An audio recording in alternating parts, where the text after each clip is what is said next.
आजी आजी महा दोस्त आले जेवायले, बघ तरी त्याला जेवायला तर वाढ. कोण आलंय म्हणून आजी बघतीये. जेवणार आहे सख्या, जेवणार आहे. तुझ्या आवडीची भाजी केलीये असं म्हणतोस, रोजच जेवण आहे. अरे तरी पण जेव, मी भरवतो ना तुला, आता कर खरं. आजी माझ्या दोस्ताला भाजी फार आवडते बरं, त्याला जेवायला तर वाढ, त्याला भाजी तर वाढ. आजीला काही कळे ना की हा 5-6 वर्षाचा अंध असलेला बालक कुणाशी बोलतोय. जेवायला बसलाय, समोर कुणीच दिसेना. घरातल्या सगळ्या मंडळींना प्रश्न पडायचा की हा लहान पोर कुणाशी बोलतोय, तरी कुणाला घास भरवतोय. आणि घरातल्या लोकांनी त्याला विचारावं, बाबा रे कोण आलंय तुझ्या सोबत जेवायला, कोण आहे तुझ्या समोर.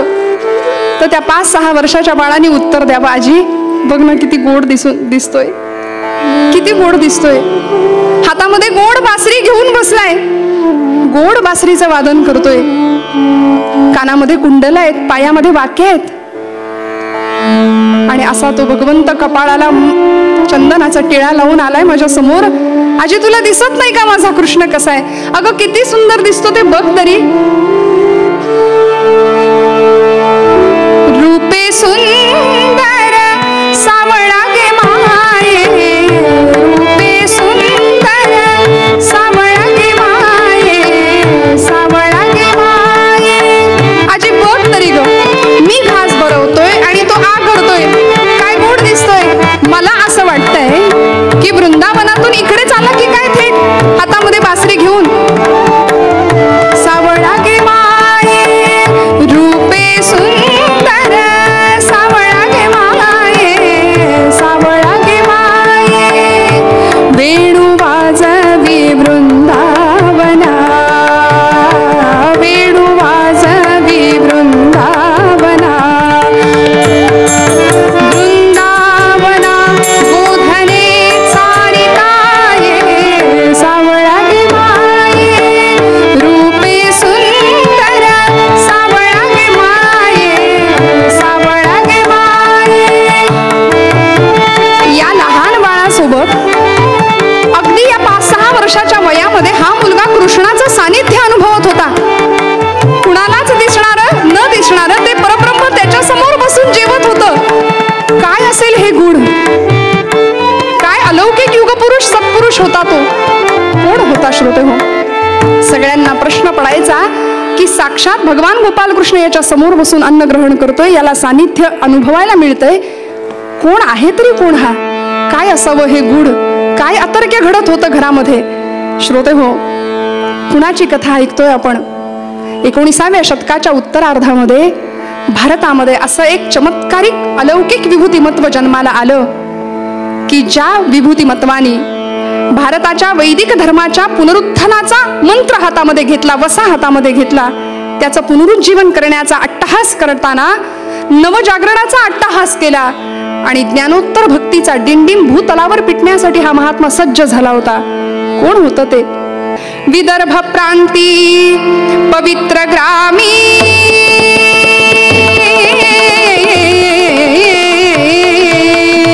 विदर्भ प्रांती पवित्र ग्रामी नाम असे माधान.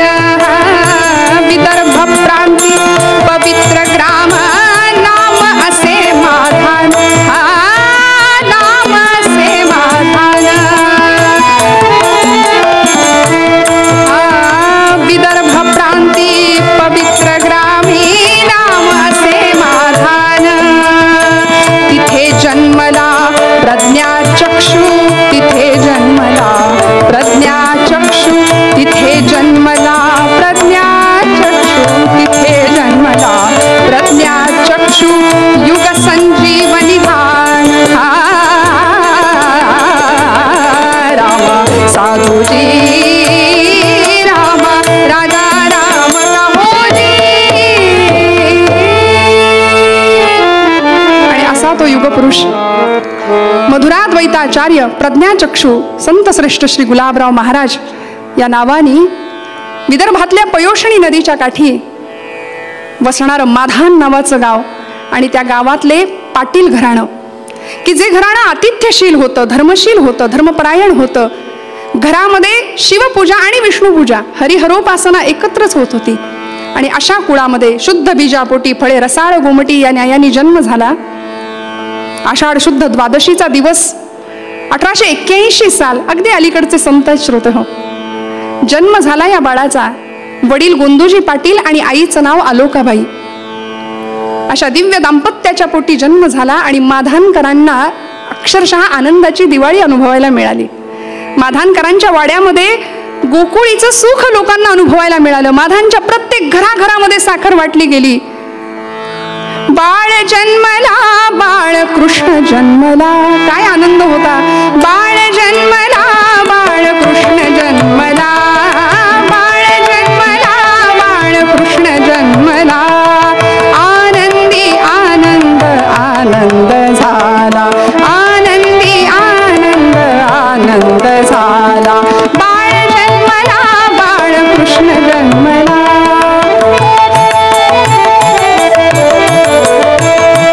आषाढी शुद्ध मास ग्रीष्म हसवितो धरेस, आषाढी शुद्ध मास ग्रीष्म हसवितो, पावन करण्या जगा गुलाब बहरला, पावन करण्या जगा गुलाब बहरला, बाळ जन्मला, बाळ कृष्ण जन्मला, बाळ जन्मला, बाळ कृष्ण जन्मला, आनंदी आनंद आनंद झाला, आनंदी आनंद आनंद झाला. अवर्णनीय अवीट गोडीचा आनंद माधानकरांनी अनुभवला. हा बाळ दिसामासाने लहानाचा मोठा होतोय. लहानपणीच्या सगळ्या लीला लोकांना बघायला मिळायच्या. गोकुळीचं सुख पाटलांच्या वाड्यामध्ये अनुभवायला येत होतं. सावळा वर्ण, अत्यंत तेजस्वी अशी नजर होती बरं, कुरळे केस, तेजपुंज चेहरा. आलोकाबाई तासन तास आपल्या या बाळाकडे टक लावून बघत बसायच्या. हळूहळू घरभर रांगायला लागला. बाळकृष्णाच्या कथा ऐकायला लागला. नवे कथेमध्ये जाऊन नाचायला सुद्धा लागला. कथेमध्ये डोलायला लागला.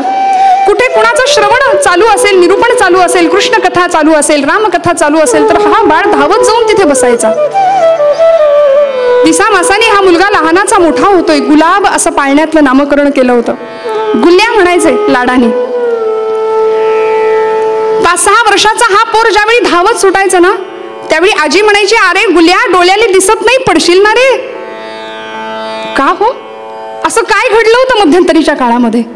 डोळ्याला दिसत नाही, पडशील, असं ज्यावेळी घरातले माणसं त्यांची काळजी घेत होते, काय घडलं, काय होतं?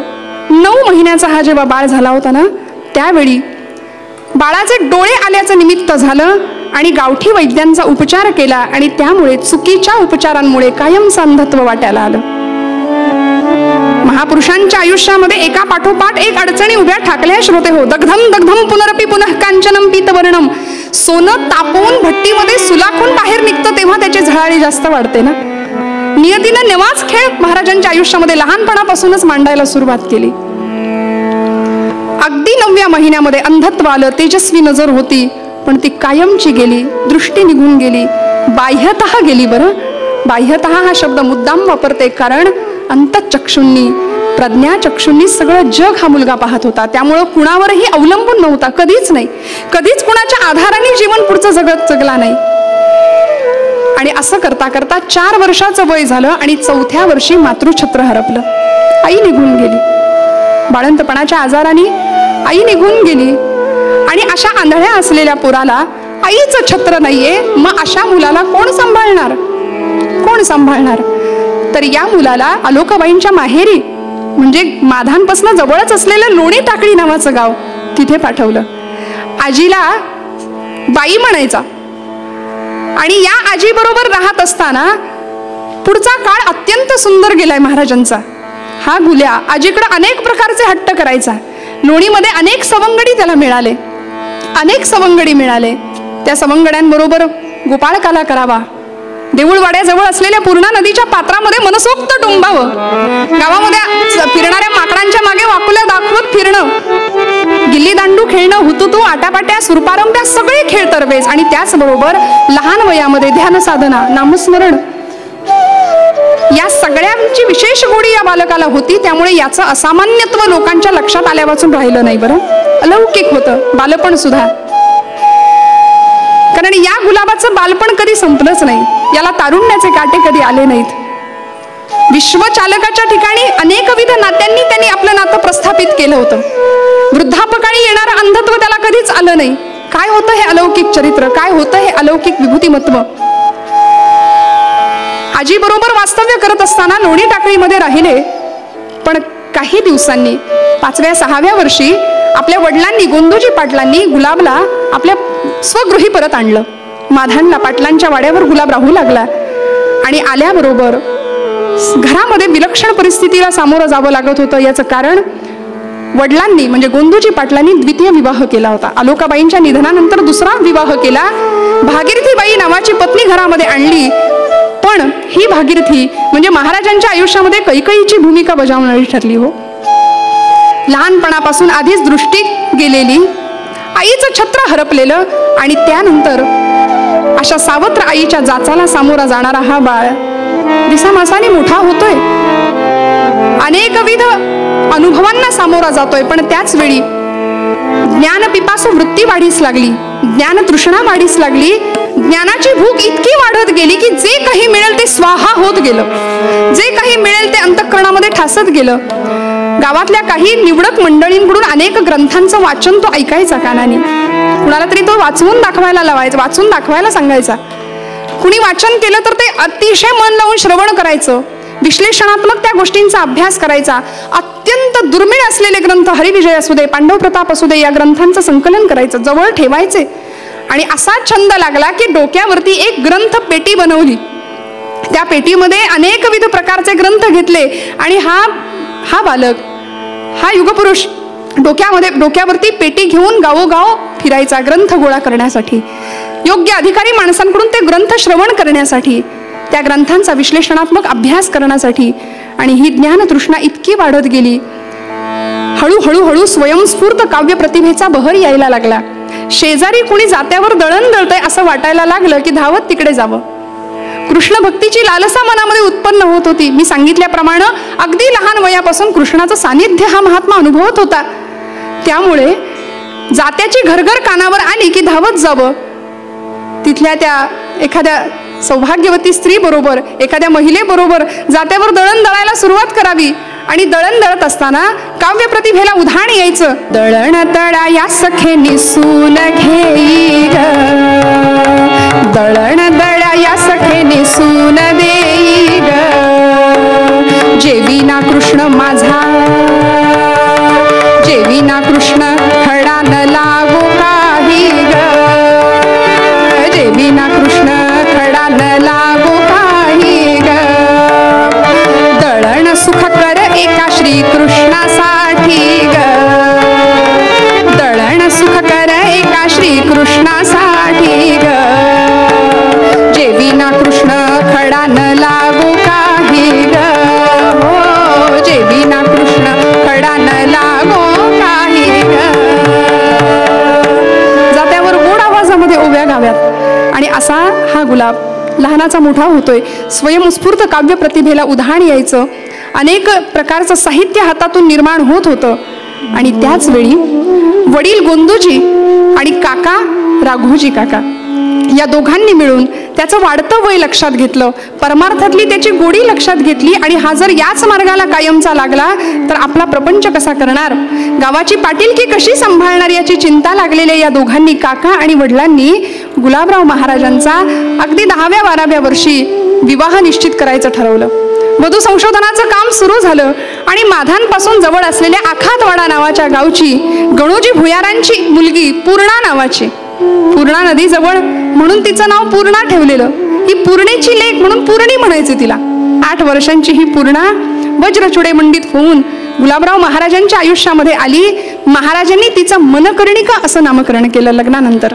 मनकर्णिका या आईसाहेब महाराजांच्या आयुष्याला एवढ्या अनुकूल ठरल्या की महाराजांच्या परमार्थ मार्गामध्ये सहधर्मचारिणी बनून आपली भूमिका बजावत होत्या. कुठेही अडकटी नाही. महाराजांना जो सावत्र आईचा जाच होत होता ना, त्याहीपेक्षा जास्त मनकर्णिका आईसाहेबांना आपल्या सावत्र सासूचा जाच सोसावा लागला, सहन करावा लागला.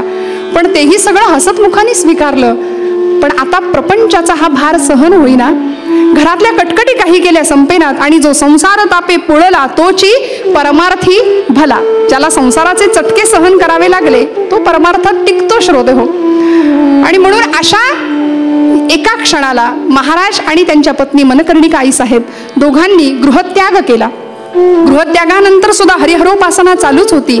एकादशी, सोमवार, महाशिवरात्री अनेक कडकडीत उपास निष्ठेने चालू होते. आणि आता श्रीकृष्ण भक्तीची ओढ लागली, ज्ञानेश्वर प्राप्तीची ओढ लागली. मला परमार्थ मार्गामध्ये जर मार्गदर्शन करणारं कोणी असेल तर माऊलीसारखं समर्थ दुसरं कोणी भेटणार नाही, हा दृढ विश्वास मनामध्ये निश्चित झाला. आणि माऊलींच्या भेटीची ओढ लागली. कधी एकदा आळंदीला जाईन, कधी एकदा त्या ज्ञानियांच्या राजाला भेटेन, कधी माझ्या ज्ञानाबाईला भेटेन, असं झालं. कार्तिक शुद्ध एकादशीचा दिवस होता. कार्तिक एकादशी, कडकडीत उपवास केलेला, अमृतानुभवाचं पठण दिवसभर श्रवण केलं जात होतं. संध्याकाळची वेळ, गीतेचा 18वा अध्याय निष्काम कर्मयोगावरती निरूपण महाराजांनी केलं. मोक्ष प्राप्त करायचा असेल तर त्यासाठी काय साधन करावं लागेल आणि ते केल्यानंतर भगवंत तुमच्या दारामध्ये कसा येतो, हे महाराजांनी अगदी एकादशी, द्वादशी आणि त्रयोदशी पर्यंत या विषयावर बहारदार निरूपण सादर केली. निरूपण झाली. लोक अक्षरशः गर्दी करायचे महाराजांचं श्रवण करायला. कारण अगदी 15-16 वर्षाचा हा युवक इतक्या ताकदीने बोलतो, अनेक ग्रंथांवरचं भाष्य इतक्या ताकदीने मांडतो, हे विलक्षण आहे याची प्रचिती लोकांना येत होती. लोकांची गर्दी व्हायची महाराजांच्याकडे. आणि याच वेळी मनामध्ये विचार आला की ज्ञानियांच्या राजाला भेटायचंय. हार तर टाहो फोडला अंतःकरणातून. आळंदी वल्लभा तुम्हा निवृत्तीची आण. त्यांच्या गुरुदेवांची शपथ घातली की आता तुम्ही मला भेटा म्हणून. जसं ज्ञानराजांनी पैल तोगे काऊ कोकत आहे म्हणून एका कावळ्याच्या माध्यमातून शकून सांगितला, निरोप सांगितला पंढरीरायाला, तसं गुलाबराव महाराजांनी चंदन पाखराची निवड केली. आणि चंदन पाखराला सांगितलं, हे चंदन पाखरा, माझं एवढं ऐक, तू माझा निरोप माझ्या आईला देऊन ये, माझ्या ज्ञानाईला देऊन ये. आणि इतका अर्थ भाव ज्यावेळी जिव्हाळ्यामध्ये हृदयामध्ये निर्माण झाला ना, त्या दिवशी त्रयोदशीची ती रात्र महाराजांनी निरूपण आवरलं, भोजन केलं, बिछाण्यावर अंग टाकलं. बराच वेळ डोळा नाही लागला, पण पहाटेच्या वेळी अगदी ब्राह्म मुहूर्तावर महाराजांच्या स्वप्नामध्ये साक्षात ज्ञानी यांचा राजा ज्ञानबाई आली. डोळ्यासमोर दिव्य प्रकाश दिसला. दर्भासनावरती पद्मासनात मांडी घालून बसलेले ज्ञानराज माऊली दिसले. दर्भासनावरती पद्मासनात मांडी घालून बसलेले ज्ञानराज माऊली पाहिले. फेटा घातलेला आहे, मौक्तिक तुरा लोंबतोय, पायावर हातावर शुभ चिन्ह रेखांकित केलेली आहेत. आणि असं ते तेजपुंज रूप महाराजांनी आपल्या स्वप्नात पाहिलं. काय अनुभूती होती हो. ज्ञानाबाईंनी मांडीवर बसण्यासाठी महाराजांना बोलावलं. ये समोरा, बैस माझ्या मांडीवरती. आणि मांडीवर घेऊन स्वनामाचा मंत्र महाराजांच्या कर्णरंध्रामध्ये ज्ञानोबांनी पेरला. ज्ञानेश्वर माऊली, ज्ञानेश्वर माऊली, ज्ञानेश्वर माऊली. अनुग्रह झाला. स्वतः ज्ञानराज आले. भगवंत येतो बरं का, आम्ही वाट पाहावी लागते, तो येतो. म्हणून महाराज म्हणतात आपण एक करावं, पुढची 2 शून्य ठेवायला तो समर्थ असतो, 100% करायला तो समर्थ असतो. पण आम्ही जर चाललोच नाही तर तो म्हणेल तू तुझ्या जागी बरा, मी माझ्या जागी बरा. भगवंत येतो. स्वतः ज्ञानराजांनी गुलाबराव महाराजांना स्वनामाचा मंत्र कर्णरंध्रामध्ये दिला. आणि आता अनुग्रहानंतर एवढा पालट झाला व्यक्तिमत्वामध्ये की जसं माऊली म्हणतात, तये सिद्ध प्रज्ञेचे लाभे मनची सारस्वते दुभे, मग सकळ शास्त्र स्वयंभे निघती मुखे. समर्थ म्हणाले, जयांचे अंतरी भगवंत अचल राहिला निवांत, ते सहजी बोलत ब्रह्मनिरूपण. माऊलींच्या अनुग्रहामुळे एवढा परिणाम जीवनावर झाला, असा अलौकिक टप्पा जीवनाला मिळाला की मुखातून जे काही स्रवू लागलं ते ब्रह्मनिरूपणाचा दर्जा त्याला प्राप्त व्हायला लागला. सकळ शास्त्र स्वयंभे निघती मुखे, हा अलौकिक दर्जा वाणीला प्राप्त झाला. लोकांची ही गर्दी महाराजांची निरूपण ऐकायला. महाराजांसोबत मणिकर्णिकाबाईंनी सुद्धा वाचाशुद्धी, भाषाशुद्धी शिकून घेतली महाराजांकडून. ध्यानयोग कसा साधायचा हे महाराजांकडून शिकून घेतलं. स्वप्न दृष्टांतामध्ये झालेल्या अनुग्रहानंतर आळंदीला जाण्याचे वेध लागले आणि महाराज आणि मनकर्णिका आईसाहेब आळंदीला गेल्या. माऊलींचं दर्शन घेतलं गाभाऱ्यामध्ये जाऊन. डोळ्यात अष्टसात्विक धारा वाहत होत्या. आणि आळंदीच्या मुक्कामामध्ये महाराजांनी अत्यंत गोड बहारदार अशी निरूपणं केली. महाराजांच्या प्रवचनाचा, निरूपणाचा, कीर्तनाचा लाभ सगळ्या आळंदीकरांना त्यावेळी झाला होता. आणि या घटनेनंतर या त्यांच्या ज्ञानाईनी महाराजांचा विवाह लावून दिला. कुणाशी? भगवान गोपालकृष्णांशी. तुम्ही म्हणाल हे कसं शक्य आहे? तेच तर आपण पूर्वरंगात ऐकलं श्रोते हो. माधुर्य भावानी केलेली भक्ती काय होती? स्वतः माऊली माधुर्य उपासक होते, ज्ञानराज माऊली. आपल्या या बाळाचं लग्न लावून दिलं साक्षात भगवान गोपालकृष्णांशी. आणि आता जीवनामध्ये ज्ञानेश कन्या आणि कृष्ण पत्नी या भावानी स्थिर झाले गुलाबराव महाराज. स्वतःला ज्ञानेश कन्या म्हणून घ्यायचे, स्वतःला कृष्ण पत्नी म्हणून घ्यायचे. त्या कृष्णाची मी पत्नी आहे म्हणून कृष्ण जन्मोत्सव, म्हणजे आधी एकादशी शिवरात्री होतीच, पण आता त्याच्यामध्ये कृष्ण जन्माष्टमीची भर पडली. आणि याही पेक्षा कृष्णावरच्या अतीव प्रेमाचं प्रतीक म्हणून गुलाबराव महाराजांनी मधुराद्वैत संप्रदायाची स्थापना केली. या मधुराद्वैत संप्रदायाला अनेकविध उत्सव देऊ केले. आजही ते उत्सव फार मोठ्या प्रमाणात केले जातात. मग ती कृष्ण जन्माष्टमी असू दे, कार्तिक शुद्ध द्वादशीचा म्हणजे तुळशी विवाहाचा उत्सव असू दे, आणि याही पेक्षा भागवतामध्ये दशमस्कंधामध्ये ज्या एका व्रताचा उल्लेख केलेला आहे की जे व्रत देवर्षी नारदांनी गोपिकांना सांगितलं की श्रीकृष्णाचं प्रेम मिळावं, श्रीकृष्ण पती स्वरूपामध्ये लाभावा, यासाठी काय उपासना करायची? तर कात्यायनी व्रतोत्सव महाराजांनी सुरू केला. या कात्यायनी व्रताच्या प्रसंगामध्ये चरित्रामध्ये वर्णन आहे श्रोते हो. महाराजांनी त्या पूर्णेच्या पात्रामध्ये देऊळवाड्यामध्ये पहिलं कात्यायनी व्रत महाराजांनी केलं, कात्यायनी व्रतोत्सव केला. पूर्णेच्या पात्रामध्ये स्नान करून आले, स्त्रीवेश महाराजांनी परिधान केला होता. माधुर्य भावामध्ये हेच तर आहे. सगळं जग स्त्री रूपाने नटलेलं आहे आणि एकटा पुरुष म्हणजे तो परब्रह्म आहे. ही भक्ती कुणालाही साधत नाही, ही भक्ती कुणालाही सहजासहजी मिळत नाही. अर्जुनाला मिळाली होती. अर्जुनाने आग्रह धरला, भगवंता मला तुझी रासक्रीडा दाखव. त्यावेळी भगवंत म्हणाले, हे असं तसं नाही, साधं सोपं नाही, तुला माझ्याबरोबर यावं लागेल. एका सरोवरामध्ये नेलं, त्याला स्नान करायला सांगितलं. स्त्री वेशामध्ये अर्जुन समोर उभा टाकला होता. भगवंत पुरुष आणि अर्जुन स्त्री. आता रासक्रीडा करूया म्हणाले, आता खेळूया रास. नरसिंह मेहतांच्या चरित्रामध्ये असं वर्णन आहे की नरसिंह मेहतांना सुद्धा ज्यावेळी भगवान शंकर प्रसन्न झाले त्यावेळी भगवान शंकरांनी विचारलं होतं की तुला काय देऊ, बोल. नरसिंह मेहता म्हणाले, भगवंता तुम्हाला जी गोष्ट सगळ्यात प्रिय आहे ना ती मला द्या. भगवंतांनी स्त्री वेशामध्ये नरसिंह मेहताला दर्शन दिलं होतं भगवान शंकरांनी. आणि असे भगवान आदिदेव महादेव शंकर भगवंतांच्या गोपाळकृष्णांच्या रासक्रीडेमध्ये यावं म्हणून किती प्रयत्न करत होते. भगवंतांनी रासक्रीडा सुद्धा अनुभवली आहे भगवंत स्त्री वेशामध्ये गोपालकृष्णांची.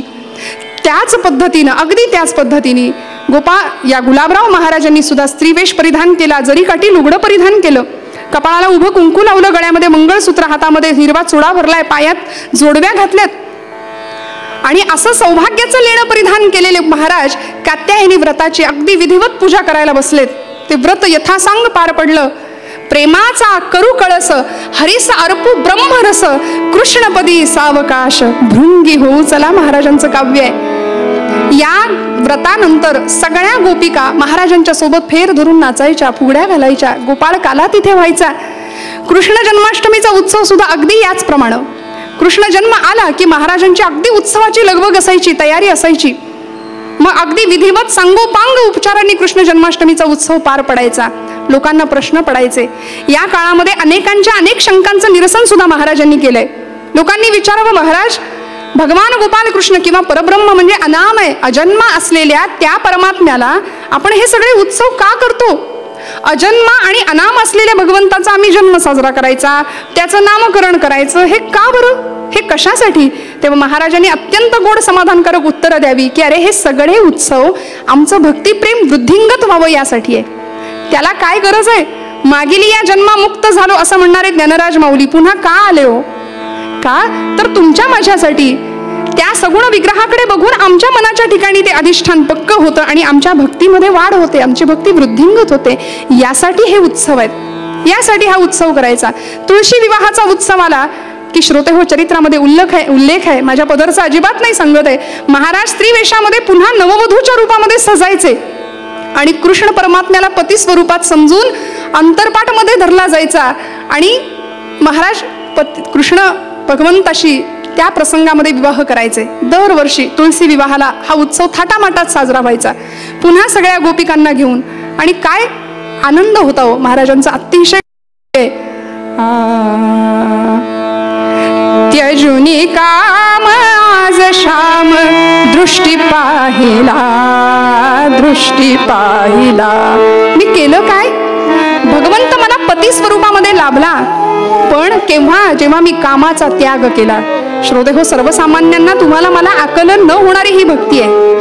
ज्यावेळी भगवंताला पती स्वरूपात समजायचे, लोक या भक्तीकडे थोडं साशंक नजरेने बघतात. लोक म्हणतात बाकीच्या भक्तीने मिळतो ना देव, मग हे कशाला करायचं?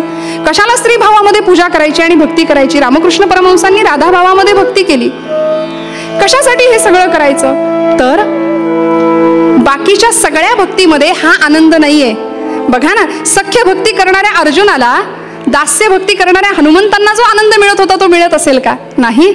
दास्य भक्ती करणाऱ्या मारुतीरायांना, वात्सल्य भक्ती करणाऱ्या यशोदा मातेला जो आनंद मिळत होता तो मिळत असेल का? नाही. तर माधुर्य भक्ती ही एकमेव अशी श्रेष्ठतम भक्ती आहे की ज्यामध्ये सगळ्या भक्तींचा आनंद आम्हाला घेता येतो. कारण या भक्तीमध्ये भगवंताशी अनेकविध नात्यांनी जोडता येतं. मग ते पित्याचं असू दे, पुत्राचं असू दे, आणि माधुर्य संबोध वाचक पत्नीचं नातं सुद्धा भगवंत आपल्याशी जोडतो. पत्नीचं नातं सुद्धा भगवंताशी आपल्याला जोडता येतं. त्यामुळे या गोष्टीकडे साशंक नजरेने बघणाऱ्यांना सुद्धा महाराजांनी तितक्याच समाधानकारक उत्तरं द्यावीत. आणि खरं आहे श्रोते हो, जे चांगलं असतं ना त्याचा उपहास हा समाजामध्ये होतच असतो. हा जगाचा नियम आहे. रामकृष्णादी भगवंतांना सुद्धा या टीकेपासून नाही वाचता आलं. लोकांनी त्यांचीही टीका केली, लोकांनी त्यांनाही त्रास दिला. तर मग महाराज म्हणाले आपलं काय, हे होणारच आहे. पण प्रत्येकाचं शंका निरसन महाराजांनी केलं. काय वर्णन होतं? मी कामाचा त्याग केला तेव्हा मला कृष्ण पती स्वरूपामध्ये लाभले. त्यजुनी काम आज श्याम दृष्टी पाहिला, दृष्टी पाहिला. त्यजुनी काम आज श्याम दृष्टी पाहिला, दृष्टी पाहिला. ज्या स्थळी मी जायते, ज्या स्थळी मी जायते, भरुनी राहिला, भरुनी राहिला.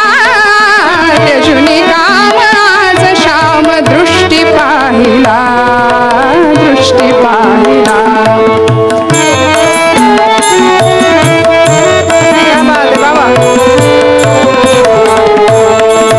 मुरडुनिया उलटविली नयन बाहुली. महाराज म्हणायचे कृष्णाला, भगवंता ठाऊक मी तुम्हा आंधळी गवळण, मी तुमची गवळण आहे. स्वतःला पंचलतिका गोपी असं नामविधान दिलं होतं. मी पंचलतिका नावाची गोपी आहे. आणि गोपाल कृष्णाला म्हणायचे ठाऊक मी तुम्हा आंधळी गवळण, मला दूर नाही लोटायचं. मी आंधळी आहे म्हणून काय झालं? ठाऊक मी तुम्हा आंधळी गवळण. मुरडुनिया उलटविली नयन बाहुली, नंदतनय मंचकी शयन पावली. मुरडुनिया उलटविली नयन बाहुली, नंदतनय मंचकी मी शयन पावली. त्यजुनी काम आज श्याम दृष्टी पाहिला, दृष्टी पाहिला. त्यजुनी काम आज श्याम दृष्टी पाहिला, दृष्टी पाहिला.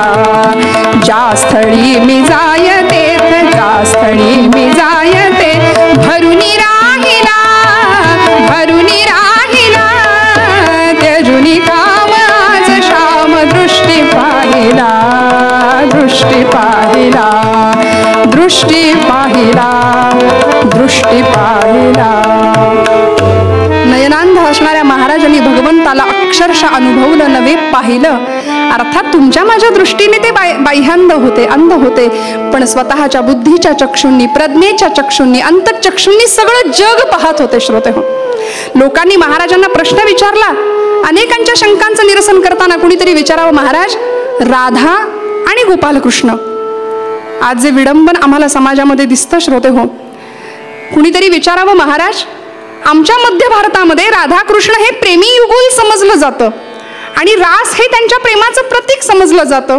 दुर्दैवानं आजही समाजामध्ये या गोष्टीचा इतका अपप्रचार होतो.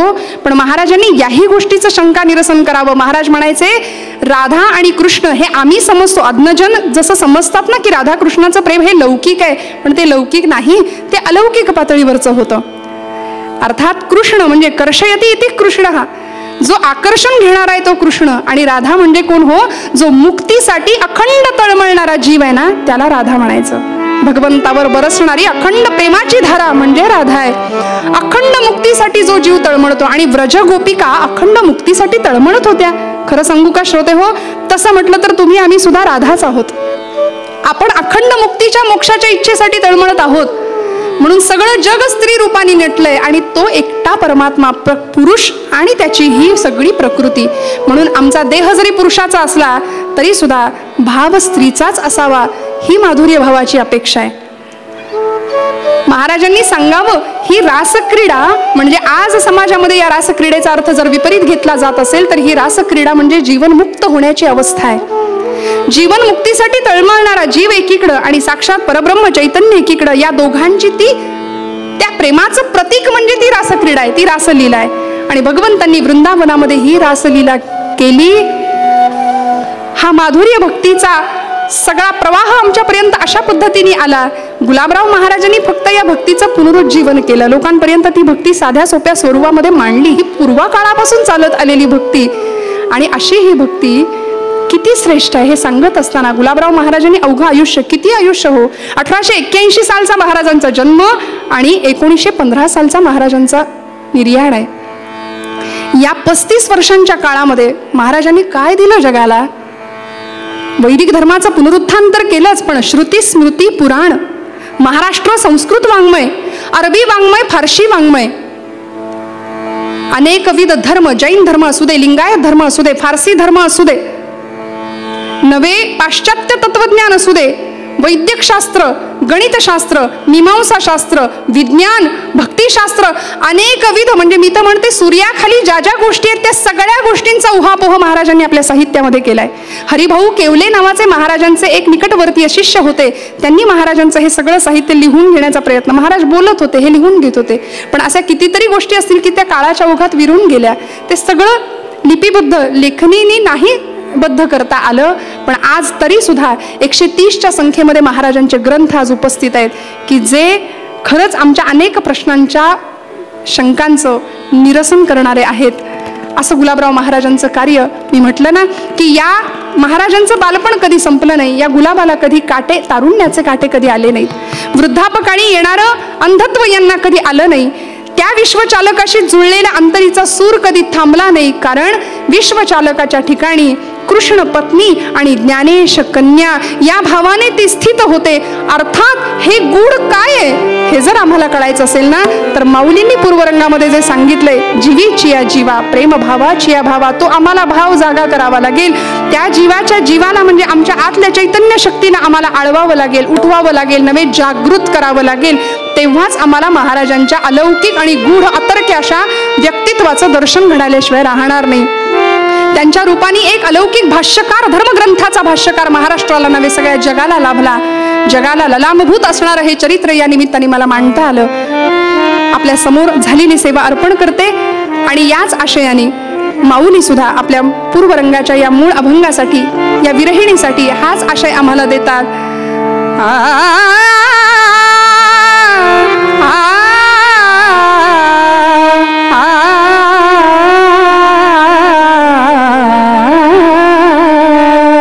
जीवीची या जीवा, प्रेम भावाची या भावा, हो जीवीची या जीवा, प्रेम भावाची या भावा.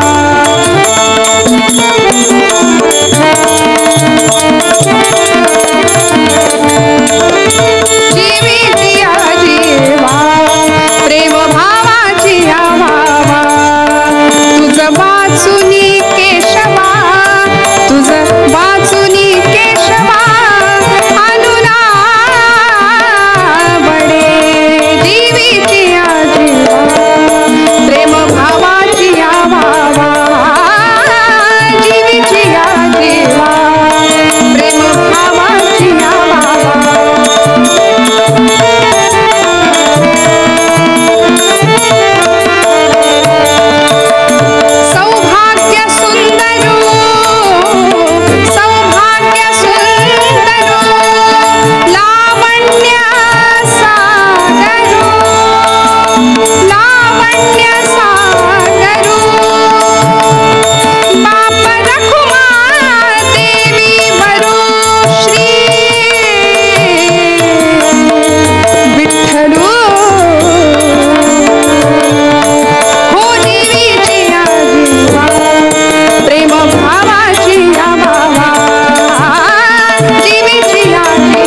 हरी विठ्ठल.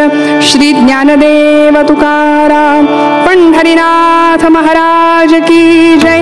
गोपाल कृष्ण भगवान की जय.